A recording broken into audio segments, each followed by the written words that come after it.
Assalamualaikum warahmatullahi wabarakatuh. Izin memperkenalkan diri, nama saya Adi Herianto dari kelas manajemen 23C dengan NPM 23411014.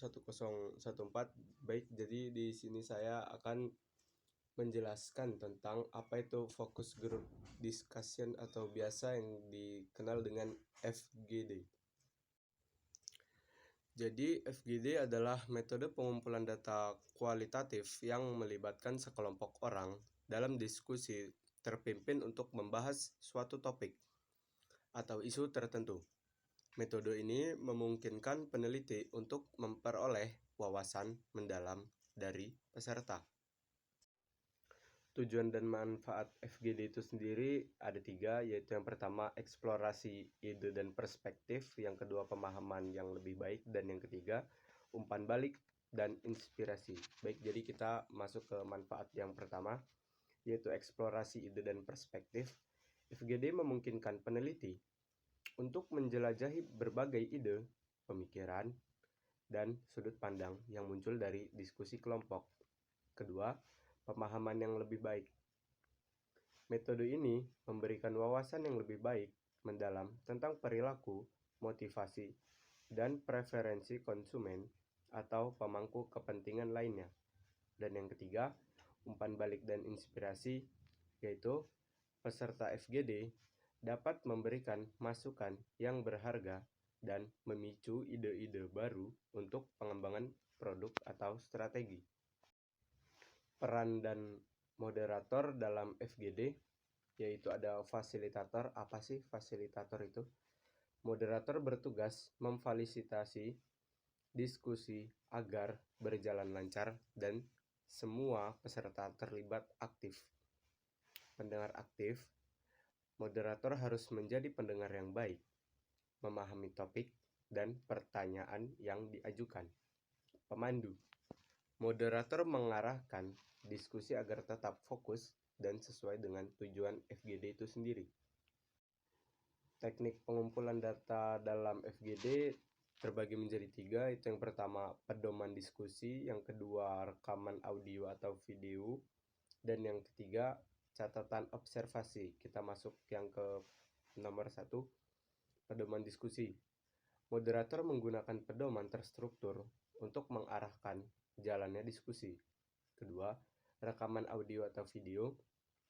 Diskusi FGD dapat direkam untuk dokumentasi dan analisis lebih lanjut.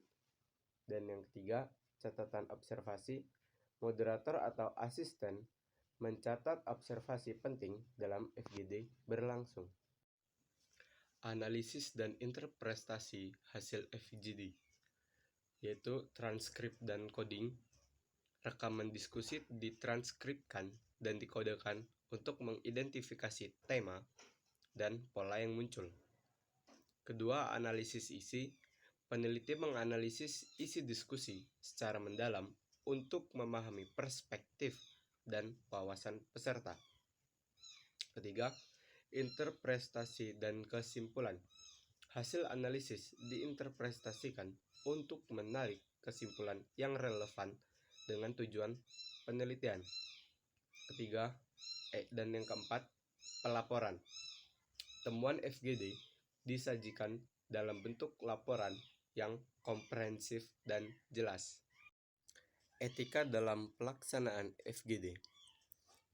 Yang pertama ada kerahasiaan, yaitu menjaga kerahasiaan informasi dan identitas peserta FGD itu sendiri.